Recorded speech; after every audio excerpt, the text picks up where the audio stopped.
Assalamualaikum warahmatullahi wabarakatuh. Selamat siang kelas 11 MIPA 2. Apa kabar kalian semua hari ini? Alhamdulillah semua baik ya. Meskipun cuaca sedang tidak bersahabat, semoga kita semua senantiasa diberikan kesehatan dan semangat yang tinggi untuk menimba ilmu hari ini, sehingga kelak ilmu yang kita dapatkan pada pembelajaran hari ini dapat dimengerti dengan baik dan bermanfaat untuk kita semua. Sebelum kita memulai, alangkah baiknya kita berdoa terlebih dahulu. Saya persilahkan kepada ketua kelas untuk memimpin doa siang hari ini. Ya, terima kasih kepada ketua kelas telah memimpin doa pada siang hari ini. Sekarang Ibu akan memeriksa daftar kehadiran kelas 11 MIPA 2 terlebih dahulu ya. Sambil kalian melihat depan kanan kiri belakangnya apakah teman-temannya sudah berada di kelas atau belum. Baik, alhamdulillah semua sehat, semua hadir di kelas ya. Nah anak-anak, hari ini kita akan melanjutkan pembelajaran kita dari pertemuan sebelumnya, yaitu materi termokimia. Nah pada pembelajaran hari ini kita akan memulai dengan materi pengantar terlebih dahulu, kemudian dilanjutkan dengan diskusi sekelompok dan diskusi sekelas.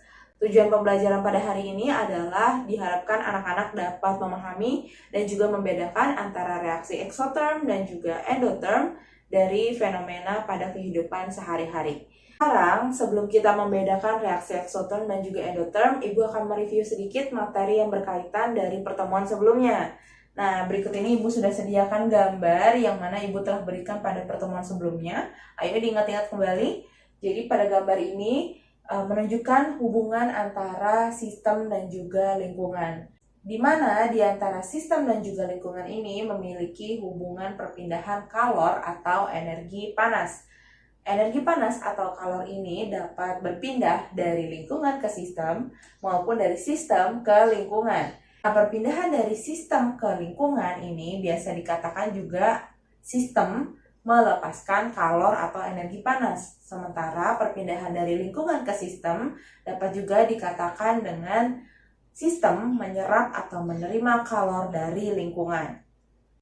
Nah, jadi dari diagram ini kita bisa dapatkan ada dua reaksi termokimia. Ayo, siapa yang ingat?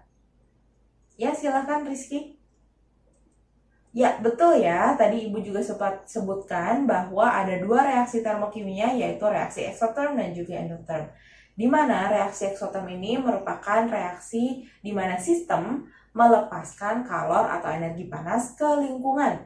Sementara itu, untuk reaksi endoterm merupakan reaksi di mana sistem menerima kalor atau energi panas dari lingkungan. Sekarang, selain mendefinisikan reaksi eksoterm dan endoterm itu apa, Ibu ingin kalian bisa membedakan antara reaksi eksoterm dan juga endoterm pada fenomena atau contoh di kehidupan sehari-hari.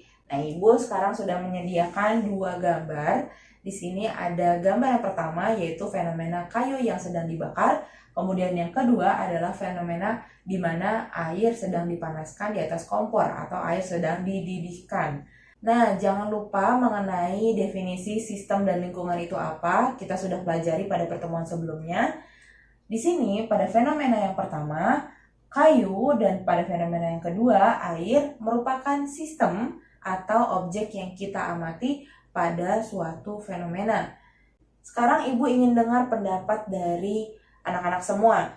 Kira-kira apa sih yang terjadi pada kedua gambar tersebut? Ada yang bisa menjawab? Ya, silakan Fitri.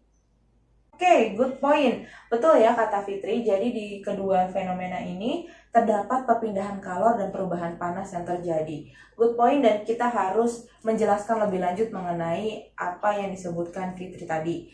Ibu ingin dengar lebih lanjut pendapat dari anak-anak yang lainnya. Kira-kira bagaimana sih arah perpindahan kalor atau energi panas yang terjadi pada kedua fenomena ini? Ayo, siapa yang bisa menjelaskan? Ya, silahkan Rizky. Good job, betul ya kata Rizky. Di sini pada gambar yang pertama, fenomena kayu yang dibakar ini, kayu di sini sebagai sistem melepaskan kalor kepada lingkungan. Dan yang kedua, air di sini menerima kalor atau energi panas dari lingkungan. Nah, sekarang Ibu ingin mendengar lebih lanjut. Adakah yang bisa menjelaskan mengapa dikatakan kayu di sini melepaskan kalor, sementara air pada fenomena yang kedua ini dikatakan menerima kalor? Adakah yang bisa menjelaskan? Ya, Rizky, silakan. Ya, betul banget Rizky ya. Jadi seperti yang dikatakan Rizky, bahwa pada fenomena yang pertama, kayu dikatakan melepaskan kalor karena dapat ditandai dengan perubahan panas pada lingkungannya. Contohnya, apabila kita berada di sekitar lingkungan api unggun atau kayu yang sedang dibakar, maka lama-kelamaan lingkungan akan terasa hangat. Nah, perubahan panas ini menandakan bahwasannya kayu sebagai sistem di sini melepaskan kalor atau energi panas ke lingkungan.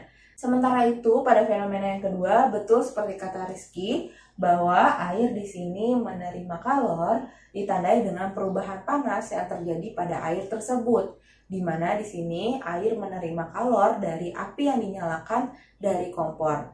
Api yang dinyalakan dari kompor ini merupakan bagian dari lingkungan. Nah, tadi ternyata anak-anak sudah bisa menjelaskan dan juga memberikan argumen mengenai fenomena perpindahan kalor atau energi panas. Sekarang Ibu simpulkan ya kedua fenomena ini. Fenomena yang pertama termasuk ke dalam reaksi eksoterm, di mana tadi reaksi eksoterm merupakan reaksi di mana sistem melepaskan kalor ke lingkungan. Untuk fenomena yang kedua ini merupakan reaksi endoterm. Tadi diingat coba definisinya reaksi endoterm itu apa? Iya, mana reaksi endoterm tadi adalah reaksi di mana sistem menerima atau menyerap kalor dari lingkungan. Sekarang anak-anak silakan isi LKPD-nya pada lembar diskusi dan jawab pertanyaan-pertanyaan lainnya pada LKPD tersebut bersama dengan teman-teman sekelompoknya ya. Karena waktunya sebentar lagi habis, sebelum mengakhiri pembelajaran hari ini, Ibu ingin mengetahui terlebih dahulu sejauh mana kemampuan kalian dalam memahami materi pembelajaran hari ini. Sekarang silakan dipersiapkan gadgetnya, masukkan kode Kahoot yang telah Ibu siapkan seperti biasa. Alhamdulillah, ternyata anak-anak sudah paham betul ya mengenai materi pembelajaran hari ini. Kalian sudah bisa menjelaskan apa itu reaksi eksoterm dan endoterm, sekaligus memberikan argumen pada contoh fenomena di kehidupan sehari-hari. Baik anak-anak, untuk pembelajaran pada hari ini Ibu cukupkan terlebih dahulu. Sebelum Ibu menutup, Ibu ucapkan terima kasih banyak kepada anak-anak kelas 11 MIPA 2 yang telah antusias dalam belajar dan berpendapat, serta telah menyimak pembelajaran dengan baik. Semoga pembelajaran yang kita lakukan pada hari ini bermanfaat untuk kita semua. Sebagai apresiasi, marilah kita tepuk tangan untuk kita semua. Jangan lupa tugasnya dan juga pelajari lebih lanjut mengenai materi termokimia. Sampai bertemu pada pertemuan selanjutnya. Wassalamualaikum warahmatullahi wabarakatuh.